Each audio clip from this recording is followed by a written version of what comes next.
Africa. Population 1.2 billion. This is Nigeria. Population 212 million. There are roughly 31 million children under the age of 5. This is South Africa. Population 61 million. There are roughly 11 million children between the ages 0 to 9. Africa is the continent with the youngest population worldwide, a market where your brand can grow with the population. I think it's a little bit of a fact that as Africa, and yes, we are a continent, not necessarily a country, but across the expanse of this content, generally you find that we are consumers of international content with very little bespoke, localized content that is created. And you overlay with the fact that we have the youngest population in the world. It's both a problem and an opportunity.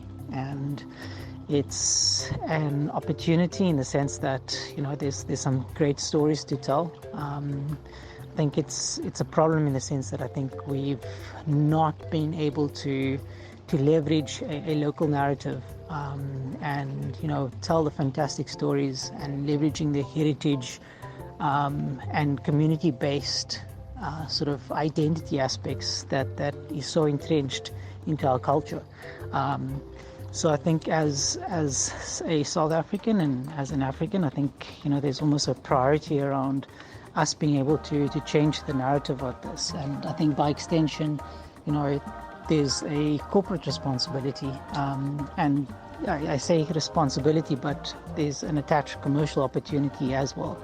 I think, you know, given the fact that the cost of production has changed so much that it favors actually the ability to tell such great stories. It's democratized the access of content.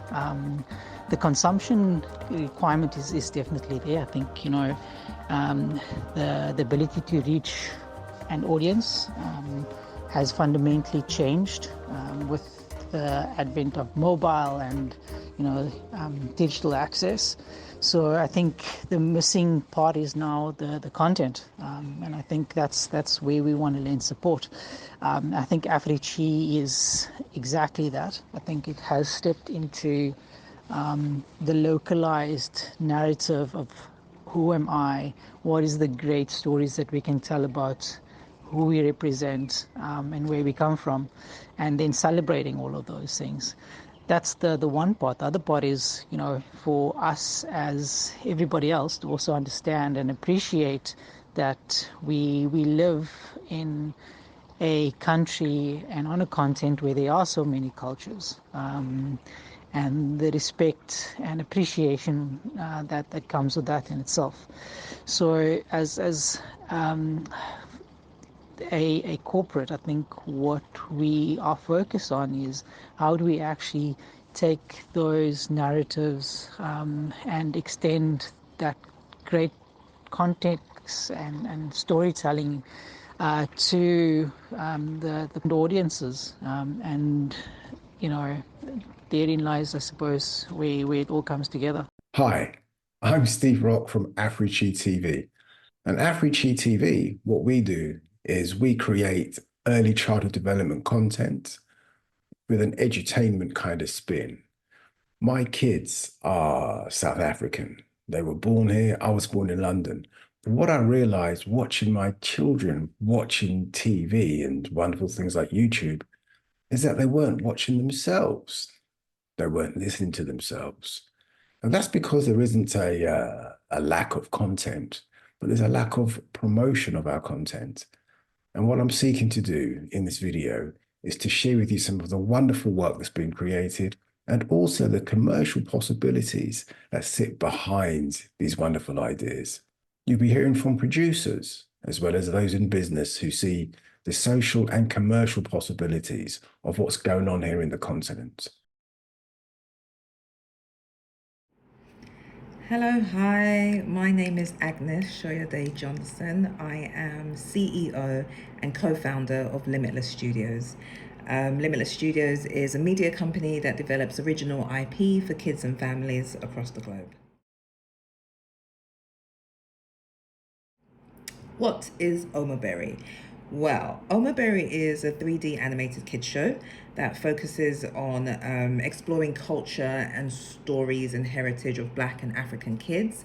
It's a YouTube channel, so it's a digital first IP that was launched in February 2021.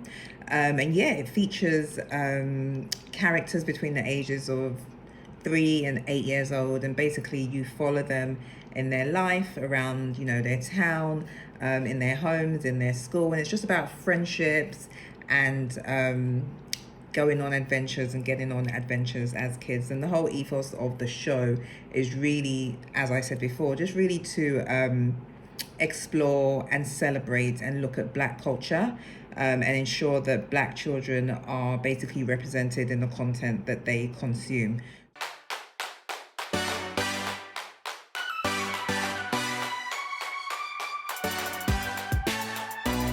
Stop kicking that ball just like a girl. We heard what you said when he gave it a whirl. That hurt our feelings and we'll tell you why. Now it's time for you boys to apologize. Well, can you really kick that ball? Of course, we've got feet too. Can you climb over that wall? Yeah, but we don't want to.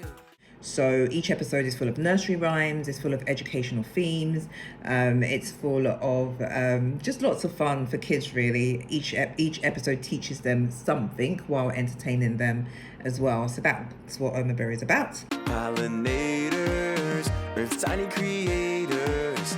If you see bees outside, don't swat, scream or hide. We're all here because of pollinators, Earth's tiny creators helping keep us alive.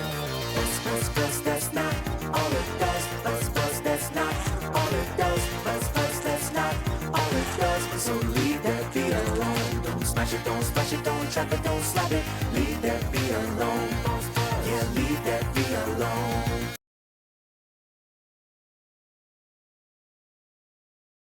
So the potential marketplace of Omaberry is basically the African population and the diaspora as well, which at the last count, which was, was approximately 1.4 billion people. Africa is huge. The market is huge. The spending power, although people sometimes assume it's low, is actually huge as well. There is a huge market within Africa, and that is really Omaberry's market, as well as the diaspora as well. So as I mentioned, Omaberry is a digital first IP. Approximately 40% of our views actually comes from the US.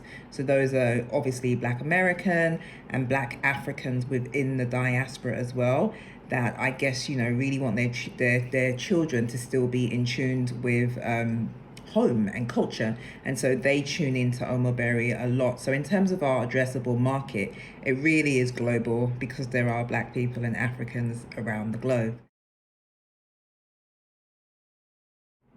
The African population is growing and it will continue growing. We're the youngest population in the globe.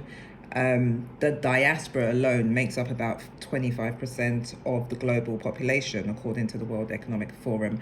So it's it's a market that needs to be addressed. It's a market that isn't being addressed as much as it should.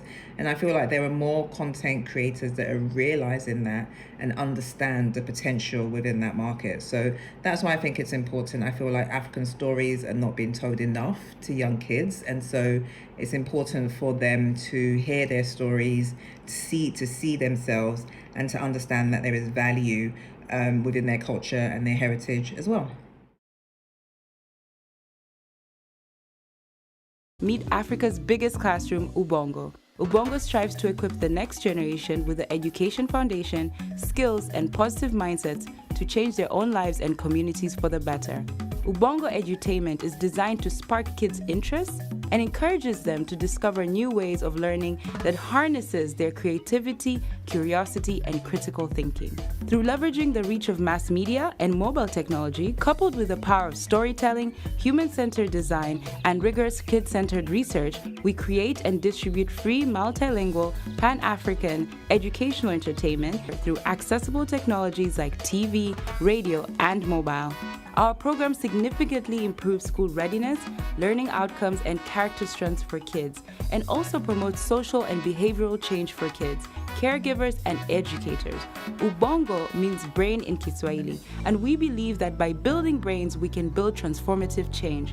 Together, we can help Akili and all the 500 million kids in Africa discover new learning paths that will enable them to overcome the barriers they face to quality education and become future leaders who are equipped to solve the world's biggest challenges.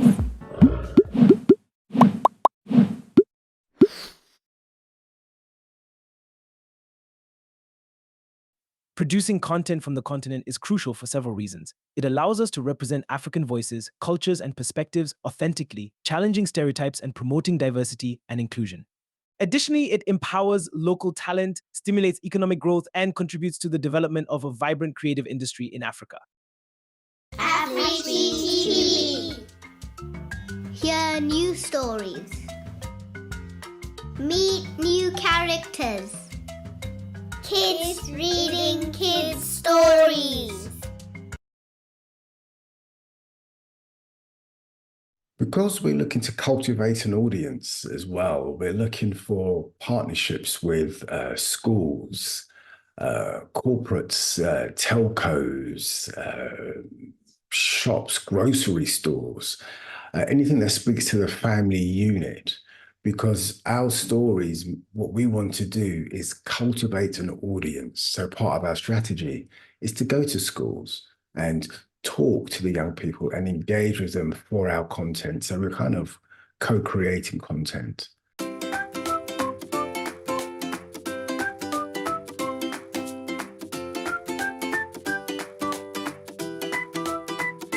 I went on a safari with Mommy and Daddy. My favorite was the big daddy hippo and the small little baby hippo by the pond. Splash, splash like hippos! Also a mommy and a baby giraffe eating leaves from a tall tree. Like when we eat yummy food at home. Munch, munch like giraffes.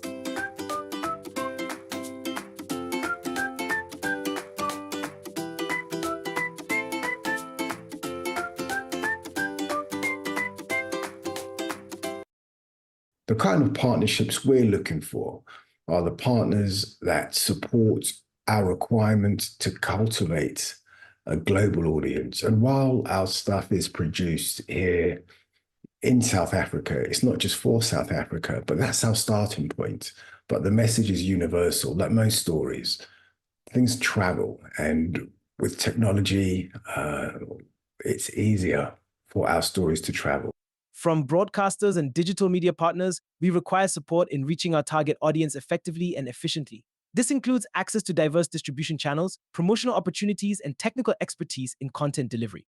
Collaboration with our partners is essential in maximizing the reach and impact of our educational content. Collaboration, partnership. Don't be afraid to take a chance on African content creators, because it will pay off, and we are worth it. There is a pool of talent, like a wealth of talent in Africa that is currently being underutilized and untapped, because I think people are not really aware of which kind of strategy to use. And Africa is a peculiar market, it is a peculiar place. So it's but that's the excitement of it, I believe. And I really do believe that if there are broadcasters and distributors and digital partners who are out there who are looking at Africa, that they should take that risk. They should take that leap, that leap of faith, so to speak, and just really put their trust and put their money is needed, put their money behind African IPs, because they really are the future. Africa is the future. Thank you. So, in conclusion, let's stop finding reasons why things can't work, and let's look for reasons to make things work. After all, unexplored markets won't stay unexplored for long.